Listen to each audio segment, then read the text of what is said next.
Jardim, bom dia! Ai, sejam bem-vindos. Eu quero só enfatizar aquilo que a Ana falou ainda há pouco sobre as nossas 6 horas de oração. Estou precisando de alguém que venha orar conosco, tá, gente? O povo que se colocou nos outros horários, ninguém que se colocou nas 6 horas da manhã, só está eu e a Ana Maria lá segurando firme. Então, se você tiver aquele despertamento do Espírito, não repreenda porque é Deus, tá? Aí você soma conosco. Mas nós só queremos lembrar que nós queremos fazer das 11 ao meio-dia um momento profético. Então, por isso eu estou chamando todo o pessoal que participar das 6 horas de oração, que estejamos juntos no último horário para esse movimento profético, e você vai já saber o porquê que isso é importante. Aquilo que eu tenho compartilhado com vocês, domingo após domingo, tem sido fruto de uma inquietação do meu coração, primeiro comigo, depois com vocês, e também tem sido fruto das minhas elucubrações, gostaram da palavra? Das minhas elucubrações, do meu tempo devocional, daquilo que Deus tem colocado no meu coração, de maneira muito inquieta. E aquilo que eu vou compartilhar com vocês nessa manhã, eu dei como tema a terra de gigantes. E eu quero que você possa pensar comigo que todos nós temos uma terra prometida. Concordam comigo? Todos nós temos uma terra prometida. Essa terra, ela é representada, gente, pelos nossos sonhos, pelos nossos propósitos, pelas nossas metas, ou seja, o lugar para onde nós projetamos chegar. É aquilo que dá sentido à nossa caminhada. Essa é a nossa terra prometida. Só tem uma coisa que é preciso termos conhecimento e que é inevitável. Nessa terra prometida tem a presença de gigantes. Agora, quais são os gigantes dos nossos dias? Quais são os fios de Enaque que os espias encontraram quando foram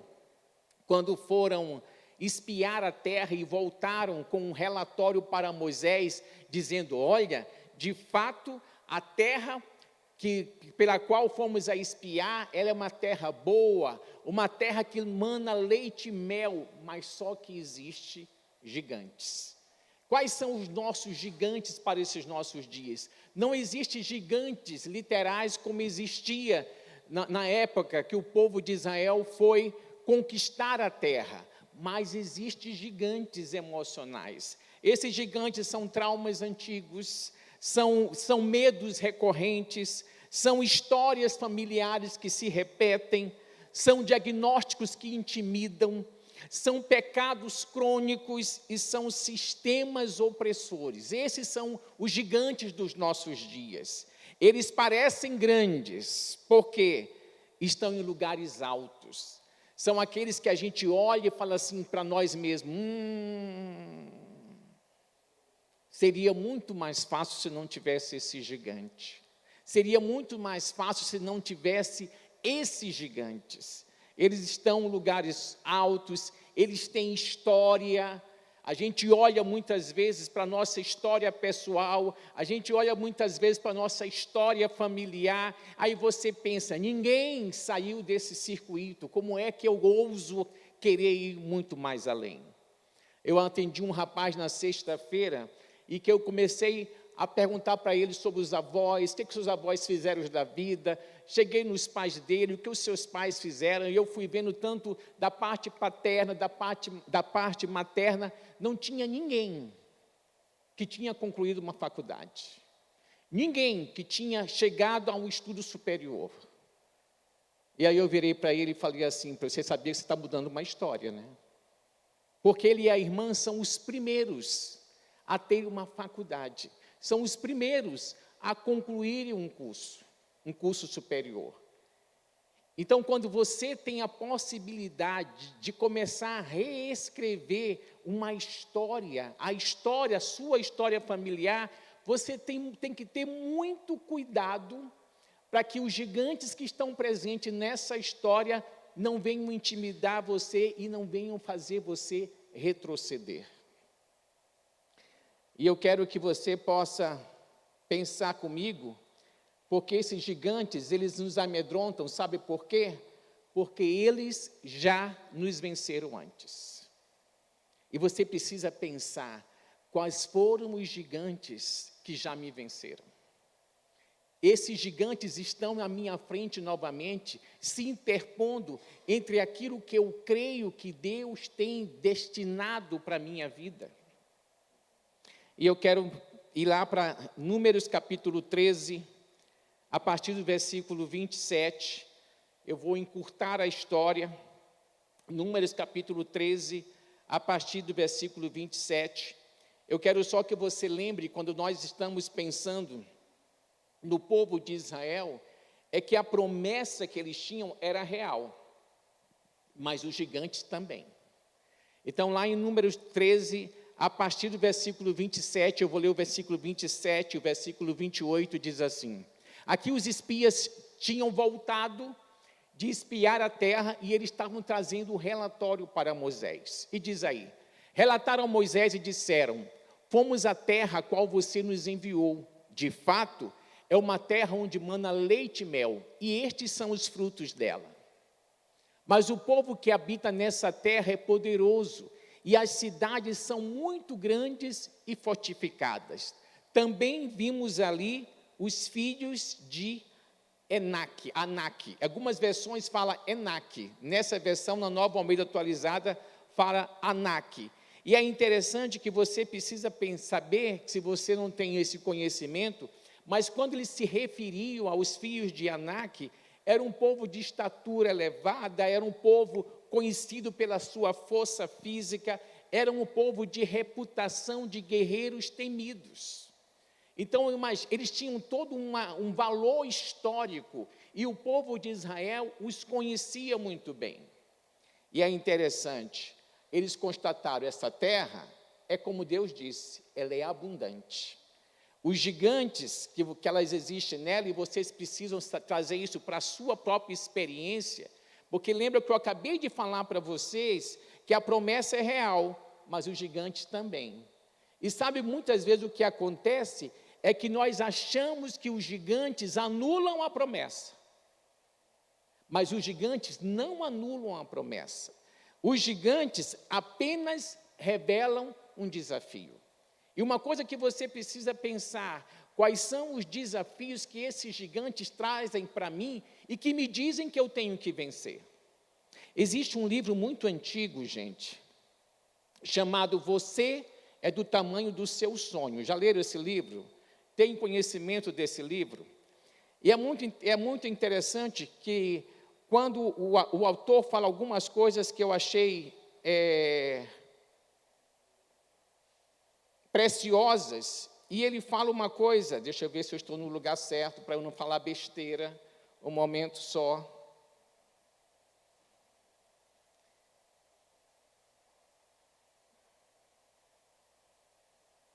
Momento, não fiquem ansiosos.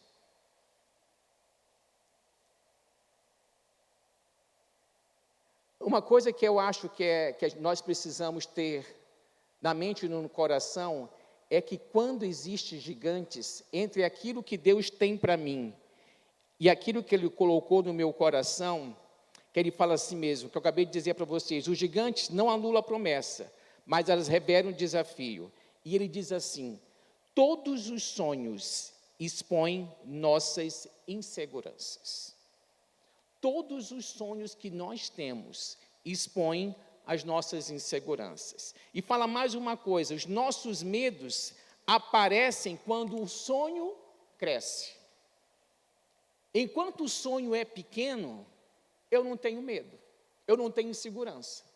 Quando esses sonhos crescem, eu começo a ter insegurança. E aí, quando os sonhos, se os gigantes revelam o desafio, os gigantes estão dizendo para você e para mim, você precisa crescer. Porque quanto maior você se sentir, menor você vai olhar os seus gigantes. Quanto menor você se sentir, maior maior você vai ver os seus gigantes.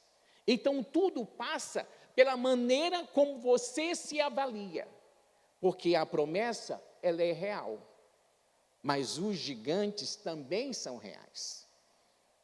Muitas pessoas desistem, não porque a promessa é falsa, mas porque o obstáculo aparece grande demais. Deixa eu falar uma coisa para você, não tome decisão por paz no coração. Não tem coisa mais enganosa do que alguém chegar e dizer assim, mas eu senti paz no coração, isso é de Deus. Querido, quando você sai de um conflito, você tem uma decisão, ir para o caminho A ou ir para o caminho B. A partir do momento que você decide ir para o caminho A, pronto, você saiu do conflito, você vai sentir paz no coração. E isso necessariamente não quer dizer que é a vontade de Deus. Então, paz no coração não significa nada. Quero que você pense nisso. Ora, eu lembro de uma pessoa que passou pela minha vida, e ela foi a minha mantenedora durante um tempo, era alguém que contribuía durante o tempo que eu estava fazendo o centenamento cristão lá em Campina Grande, na Paraíba. E aí, depois de um tempo, depois que eu voltei para casa, eu encontrei esta mulher. Era uma mulher de posse, e frequentava uma determinada igreja, e ela virou para mim e falou assim para mim, eu estou tão bem ultimamente, tá? Quando você viajou, eu estava sozinha, agora eu estou dentro de um relacionamento que está fazendo tão bem para mim, só que o pastor se colocou contra o meu relacionamento. Mas eu estou cheia de paz no coração. Aí eu perguntei para ela, mas qual o problema? O que foi por que o pastor se colocou contra o seu relacionamento? Porque ele é casado. Mas ela estava cheia de paz no coração. A carnezinha estava saciada, estava sendo amada. Então, deixa eu te falar uma coisa, querido, paz no coração é um engano. A palavra de Deus fala que enganoso é o coração, desesperadamente corrupto. Então, uma coisa que eu quero que você possa pensar nesses dias eu não posso me dirigir pela paz no coração, eu preciso me dirigir pela promessa de Deus. Deus nunca esconde que haverá lutas, mas também nunca promete derrota.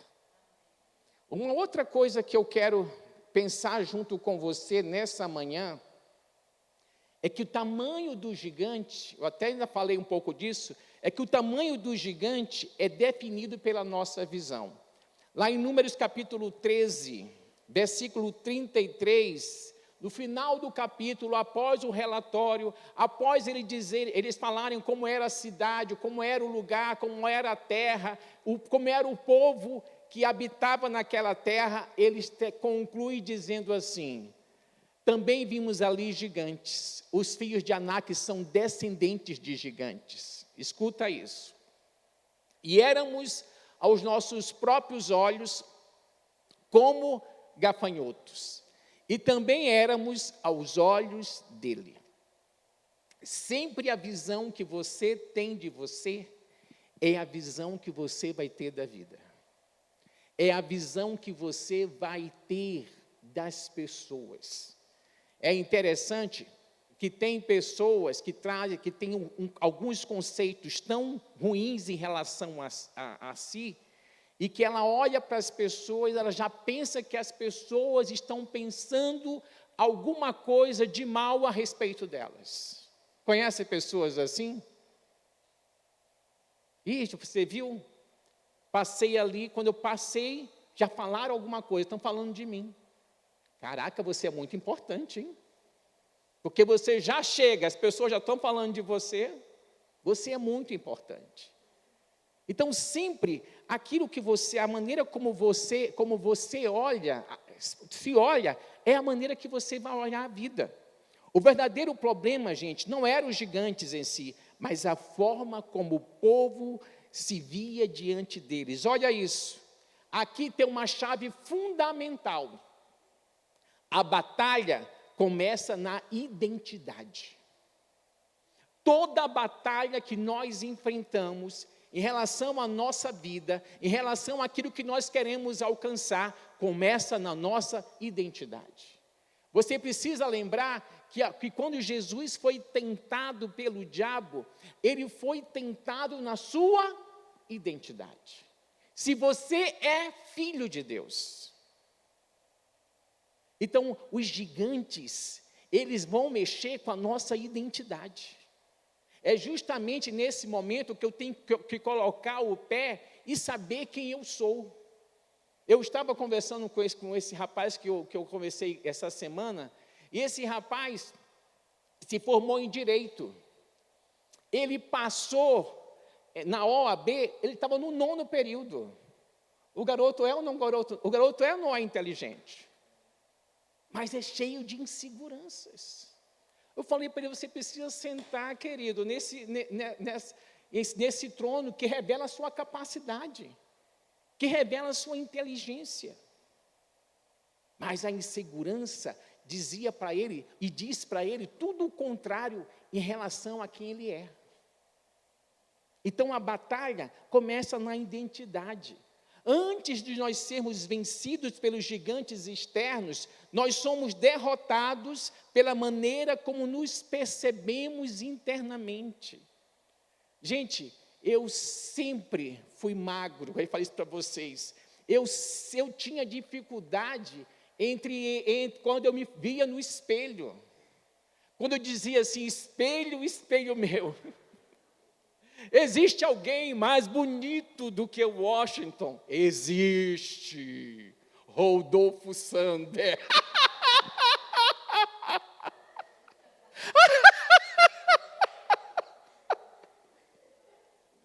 Sabe por quê? Nós sempre vamos achar que o outro é melhor. A gente não tem, às vezes, paz com quem nós somos. A gente não tem paz. Tinha hora que eu olhava algumas pessoas, alguns amigos, né? Eu falava, gente, eu sempre queria ser o outro. Eu queria ter a família do outro. Eu não queria ser eu. Existe um filme antigo do Antônio Bandeiras que fala assim, A Pele em que Habito. Não sei se vocês já assistiram, fio meio mesmo que mexe. A pele em que habito. Então, eu não queria habitar na minha pele, eu queria habitar em outra pessoa. Eu queria estar em outro ambiente. Mas é muito interessante, quando Deus começou a me fazer, me ver de maneira correta e celebrar a minha existência. Porque quando você tem uma crise em relação a quem você é, você não consegue celebrar quem você é, você não consegue celebrar a sua existência, você não tem alegria com você mesmo. Eu gosto quando eu me encontro gargalhando sozinho. Ana Maria que o diga. Então, queridos, quem não sabe quem é, sempre se enxerga menor do que os seus desafios. Sempre. Quem não sabe quem é, sempre vai se enxergar menor do que os seus desafios. E eu quero trazer para você a noção de duas leituras diferentes da mesma realidade. 10 espias viram que a terra era boa, mas ali tinha gigantes. E esses gigantes colocaram a impossibilidade da conquista. 2 só viram a realidade de forma diferente. E lá em Números capítulo 14, versículos de 6 a 9, diz o seguinte, Números 14, versículos de 6 a 9, diz assim, e Josué, filho de Num, e Calebe, filho de Jefoné, que eram daqueles que espiaram a terra, rasgaram as suas roupas. E falaram a toda a congregação dos filhos de Israel, dizendo: a terra pela qual passamos para espiar é terra muitíssimo boa. Se o Senhor se agradar de nós, então nos fará e nos dará essa terra, que é uma terra que mana leite e mel. Tão somente não sejam rebeldes contra o Senhor, e não tenham medo do povo dessa terra, porque, olha como eles falam sobre eles, porque como pão os podemos devorar. A proteção que eles tinham se foi, o Senhor está conosco, não tenham medo deles. Para eles, os gigantes não eram pessoas que os intimidavam. Eles olhavam, Caleb olhou para a situação, Josué olhou para a situação e falou assim: gente, como pão, nós podemos devorá-los. Caleb e Josué enxergaram a mesma terra, os mesmos gigantes, mas com uma leitura completamente diferente. A diferença não está nas circunstâncias, mas na consciência de quem Deus era e quem eles eram em Deus. Nós sempre estamos, é só você ver, nós temos um grupo aqui, somos um grupo de pessoas aqui, e se nós estivermos vivendo as mesmas circunstâncias, e formos perguntar para um e para outro, como veem as mesmas circunstâncias, alguns vão ver as circunstâncias de maneira muito ruim, outras vão ver de maneira melhor do que alguns, e vão dizer assim, mas tem uma possibilidade, vamos fazer assim, assim, assado. Então, queridos, existe um escritor, eu queria que você colocasse para mim,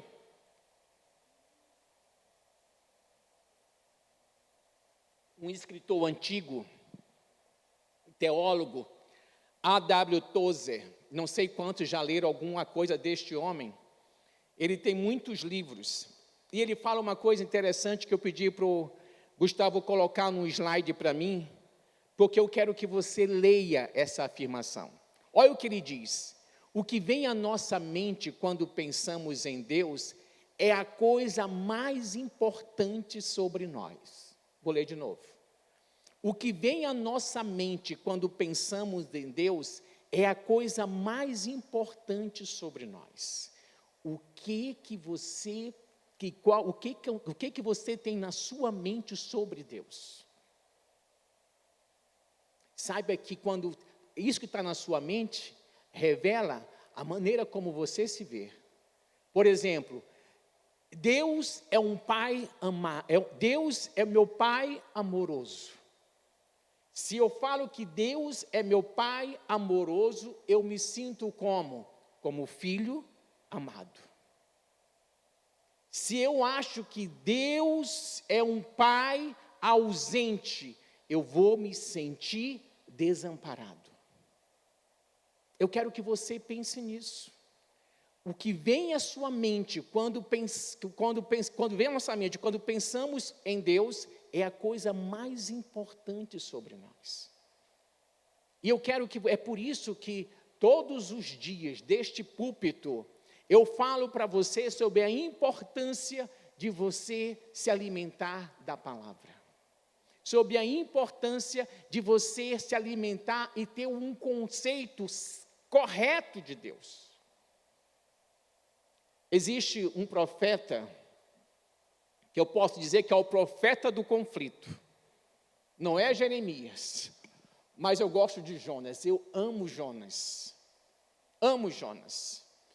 Porque Jonas fica em conflito quando é chamado, Jonas vive em conflito quando cumpre a missão, e Jonas fica em conflito depois da missão. O conflito era o nome de Jonas. Jonas não tinha, ele era assim aquela pessoa, ah Deus, e Deus assim todo o tempo tentando trazer Jonas à razão. Meu filho, ei, acorda. Mas Jonas conhecia tão bem Deus, que o conhecimento que ele tinha de Deus gerava crise nele. Porque ele sabia que Deus era misericordioso, que Deus era bondoso, que se aquele povo de Nínive se arrependesse, Deus traria vida a ele. E é interessante que você vai ver como Deus cuidava de Jonas, apesar do conflito dele. Querido, se você tem conflito, saiba que Deus vai usar você com todos os conflitos que você tem, mas o que Deus quer é que você o conheça. Deus não está, em momento algum, cobrando de você que você seja perfeito para fazer aquilo que Ele está mandando você fazer.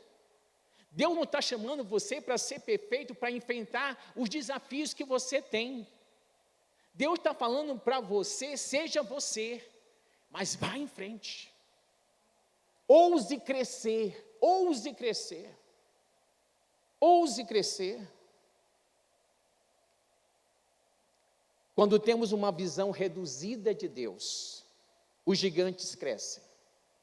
Quando temos uma visão correta de Deus, os gigantes encolhem. Tudo passa pela lente da visão que você tem. Tudo passa. Pela visão que você tem de Deus, pela visão que você tem de você. Tudo vai passar pelo crivo desta visão. A fé, ela não nega os fatos, mas ela interpreta os fatos à luz da Bíblia. E alguém diz assim: a fé não nega os fatos, mas interpreta os fatos à luz de Deus. Desculpa, gente.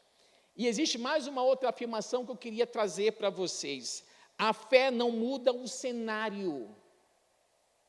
Nós queremos muitas vezes que Deus mude o cenário. Nós queremos muitas vezes que Deus torne o cenário que nós estamos inseridos no paraíso.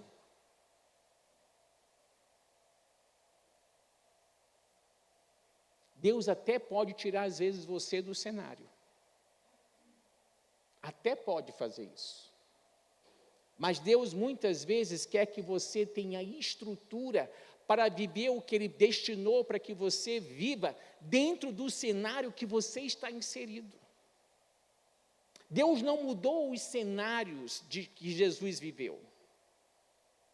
Mas Jesus tinha condições de poder viver dentro daquele contexto da maneira como Deus queria. Isso quer dizer o quê, gente?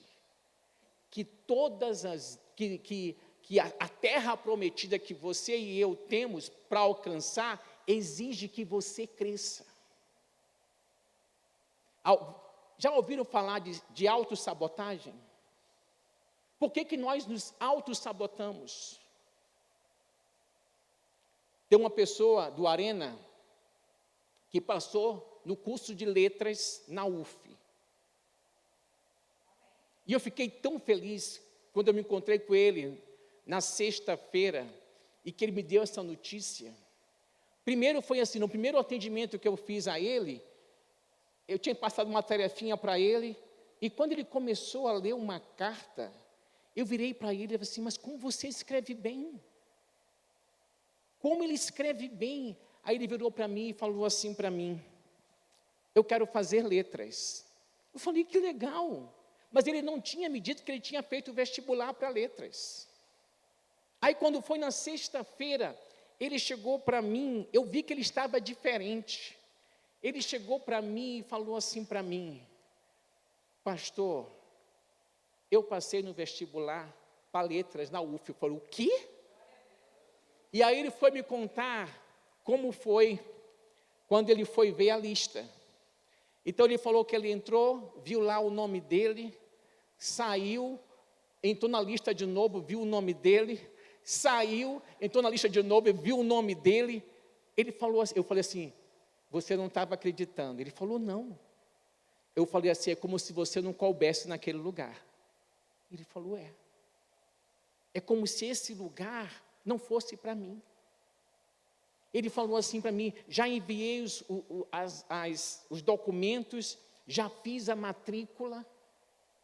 Aí pergunta, esse garoto era um garoto que não queria estudar. Ele levou, o Gustavo faz no Arena, cápsula, como é que é? Cápsula do tempo. Então, no começo do ano, não sei que exatamente, mas no começo do ano, eles colocam num papel aquilo que eles querem atingir naquele ano. E no final do ano, é isso mesmo? No final do ano, no último Arena, eles abrem a cápsula para ler, né, aquilo que eles tinham se proposto a atingir e aquilo que eles atingiram. E aí ele falou para mim que ano retrasado, ele tinha colocado terminar o ensino médio. Ele falou assim mesmo, e eu terminei o ano retrasado o ensino médio. Ele falou assim, porque eu era alguém que não levava a escola, os estudos de maneira séria. Eu falei, meu querido, vamos olhar para a família. Quem levou os estudos a sério na sua família? Ninguém. Por que você ia fazer diferente? Fala para mim. Então, o que esse rapaz tem que cuidar? Para que ele não entre na faculdade e dê um passo para trás. Então, é por isso que eu estou trabalhando com ele, para que ele cresça, para que ele tenha suporte, para que ele tenha estrutura emocional para fazer diferente da sua família. A Bispa Ana costuma dizer, e eu quero falar para os pais aqui presentes, que a melhor coisa que você pode fazer pelos seus filhos é crescer emocionalmente. Porque quanto mais você cresce, mais você vai dar oportunidade para os seus filhos crescerem e serem melhores e maiores do que você. Então, querido e querida, eu quero que você possa pensar o seguinte: a fé não muda o cenário, mas ela muda a forma de caminhar dentro dele. Vou repetir. A fé não muda o cenário, mas muda a forma de caminhar dentro dele. Era justamente isso que Deus fez com Josué e Calebe. De toda aquela geração que saiu do Egito, só 2 entraram no Egito, Josué e Calebe. Porque eles viram o cenário de maneira diferente.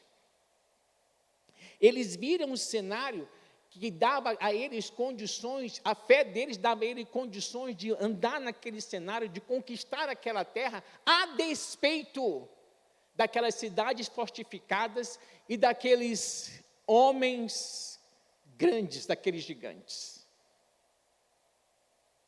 Eu lembro que uma vez, uma senhora que frequentava a Sara da Barra, chegou para mim um dia e falou assim para mim: eu gostaria muito que o senhor fosse estudar a Bíblia com meu esposo. Ele está com vontade de estudar a Bíblia. E eu acho que o senhor era alguém que ele conseguiria ouvir. Não sei exatamente o porquê, mas eu acho que eu desfrutava de um bom relacionamento com ela.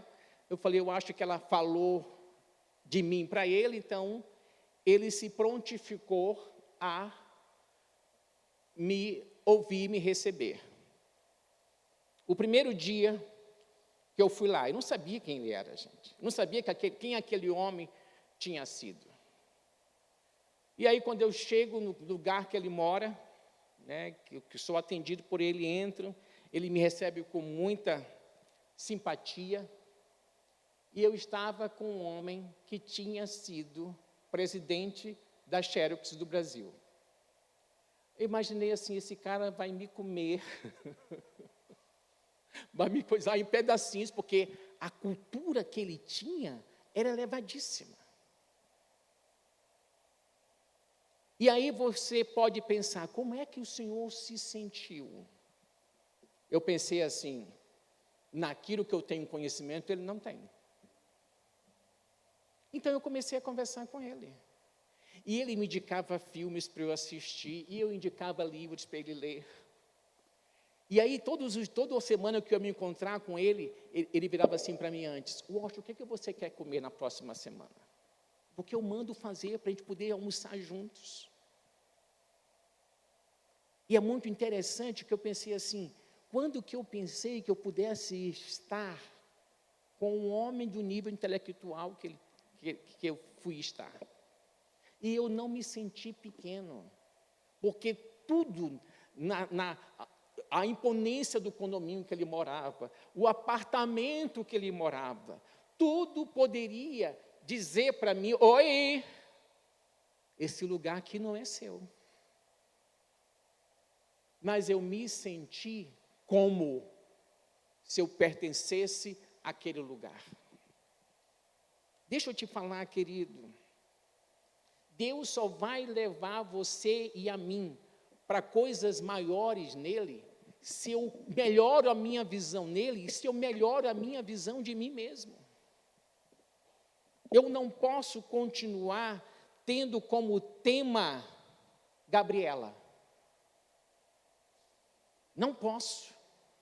Eu nasci assim, vou ser sempre assim. Não posso ter isso. Esse negócio de pau que nasce torto, morre torto, Deus desentorta. Porque Deus fez isso comigo. Deus tem feito isso comigo. Vocês sabem que a palavra idoso já está ultrapassada. Não existe mais essa palavra. Quem ainda usa, viu, querida? Quem ainda usa a palavra idoso está ultrapassado. Os 60 mais, como nós somos conhecidos agora, viu, Aldair? Os 60 mais, como nós somos conhecidos agora, a expressão que se usa agora é NOT. NOLT, que significa pessoas com uma experiência na bagagem, pessoas que têm um legado para transmitir, pessoas que ainda têm muita vida para viver. Posso ouvir o seu amém, Simone? Amém, dona Zilda? Vamos arrebentar a boca do balão. Então é tão bom saber que nós ainda temos muito combustível para queimar. Em 1 Samuel, uma outra coisa que isso me leva a afirmar é que a fonte da vitória não é a força, mas a dependência. 1 Samuel capítulo 17, passei essa passagem para você? 1 Samuel capítulo 17, a partir do versículo 45. É aqui quando Davi vai enfrentar Golias. Se você ainda não assistiu, é Davi, Golias, como é o nome do seriado? Paloma. A Casa de Davi? Casa de Davi? A Casa de Davi no Prime Video, assista. Assista. Em 1 Samuel 17, a partir do versículo 45, diz assim: Davi, porém, disse ao filisteu: você vem contra mim com espada e com lança e com escudo. Eu, porém, vou contra você em nome do Senhor dos exércitos, o Deus dos exércitos de Israel, a quem você afrontou. Hoje mesmo o Senhor entregará você nas minhas mãos. Eu o matarei, cortarei a sua cabeça, e hoje mesmo darei os cadáveres do arraial dos filisteus, às aves dos céus e às feras da terra, e toda a terra saberá que há Deus em Israel. Então, a fonte de Davi era o Senhor. Davi não confiou em armaduras, mas no nome do Senhor. Golias era grande, mas Deus era maior. Posso ouvir o seu amém? Ele fala assim mesmo: eu vou contra ti no nome do Senhor. Davi sabia: se eu estou em Deus, se eu estou com Deus, não existe gigante maior que eu não possa fazer frente. Meu querido, minha querida, a vitória começa quando nós sabemos de onde vem a nossa força. Posso ouvir o seu amém? É por isso que nesses dias eu tenho, desse púlpito, tentado levantar a moral de vocês, levantar a visão de vocês, levar vocês a ter uma visão melhor de você e de Deus, porque nós temos e vamos escrever uma história diferente em 2026. Posso ouvir o seu amém? Por isso eu estou chamando você, nós estamos chamando você para as 6 horas de oração. Porque nós movemos as coisas a partir de Deus. Sem Ele nós não conseguimos mover. Lá em 2 Coríntios 12:10, Paulo fala assim: quando eu sou fraco, então que eu sou forte.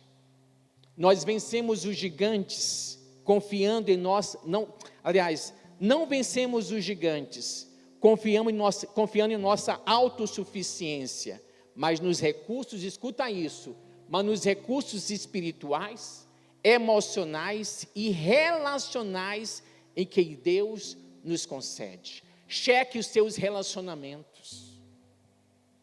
Veja que relacionamentos que você tem e mantém. O que esses relacionamentos geram em você? O que esses relacionamentos falam para você? De que forma eles levantam você? De que forma eles diminuem você? Se precisar, saneie os seus relacionamentos. Se afaste de pessoas que fiquem dizendo para você o tempo todo: isso não vai dar certo, isso não vai dar certo, isso não vai dar certo. Ou você coloca um zíper na boca dele, ou você se afasta. Não posso ouvir isso o dia inteiro. Para de assistir Cidade Alerta. Pelo amor de Deus. Pare de estar checando esse grupo de WhatsApp de Friburgo, que é só tragédia.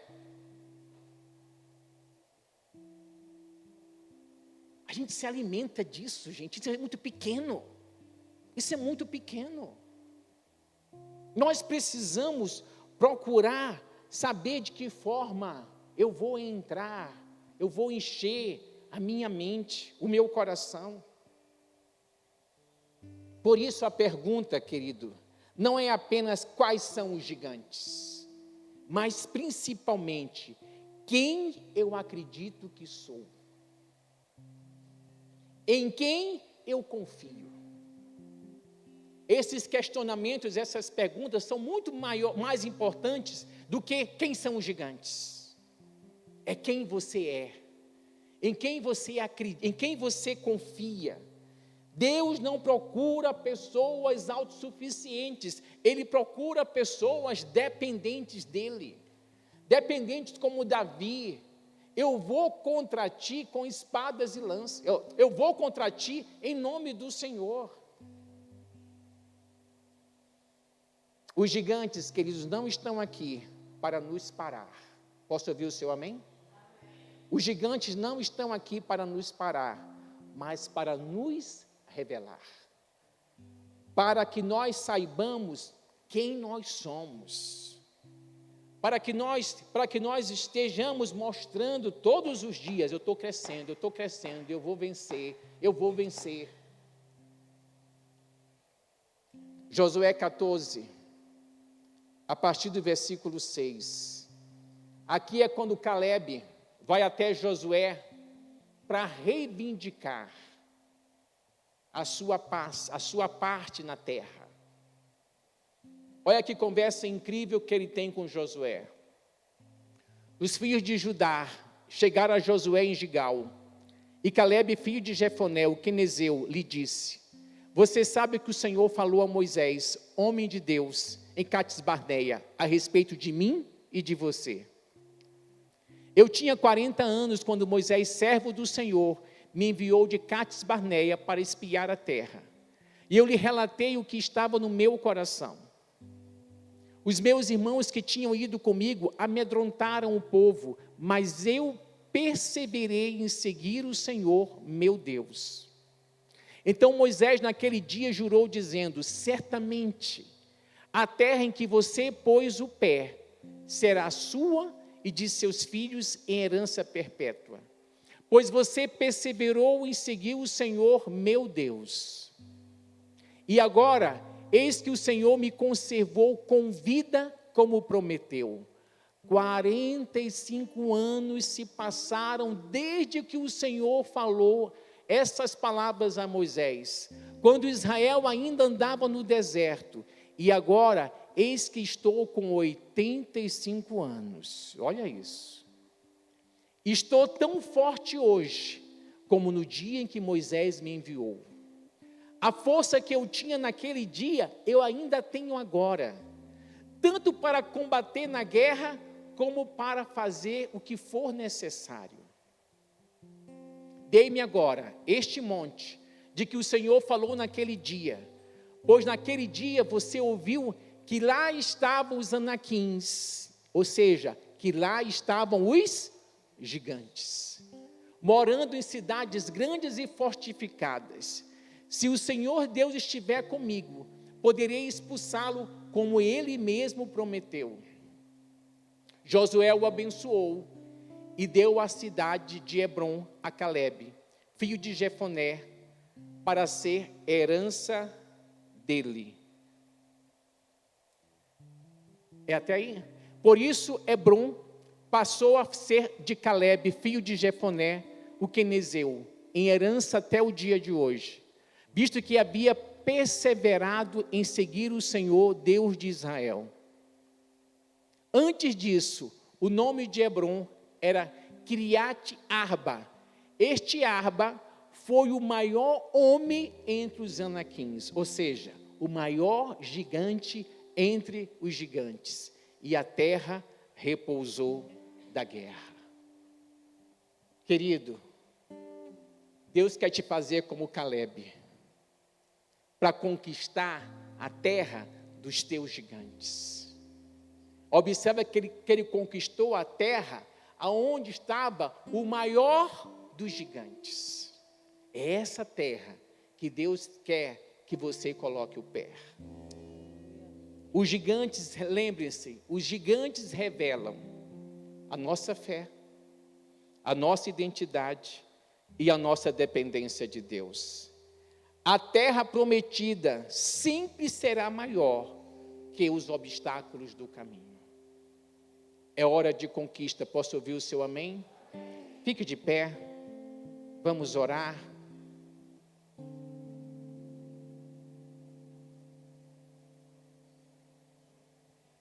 Eu não sei o que foi que Deus colocou no pastor Rodolfo, no coração dele, mas antes de a gente orar, vamos adorar o Senhor. Você pode fechar os teus olhos, conectar inteiramente aquilo que Deus tem preparado essa manhã sobre os nossos corações. Ao que venceu a morte, ao Criador da vida, mudou a minha sorte. Quando não vi saída, Tu és Deus. Quem sou eu para negar o Teu poder? Mesmo em meio ao medo, mesmo em meio ao medo, correu ao meu encontro, correu ao meu encontro. Já não sou mais o mesmo, já não sou mais o mesmo. Tenho um novo canto, tenho um novo canto. Tu és Deus. Quem sou eu para negar o Teu poder?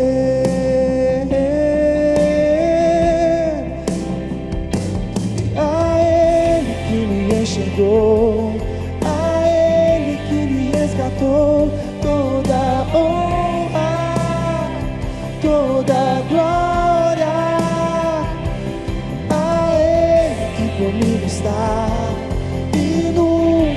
abandonará.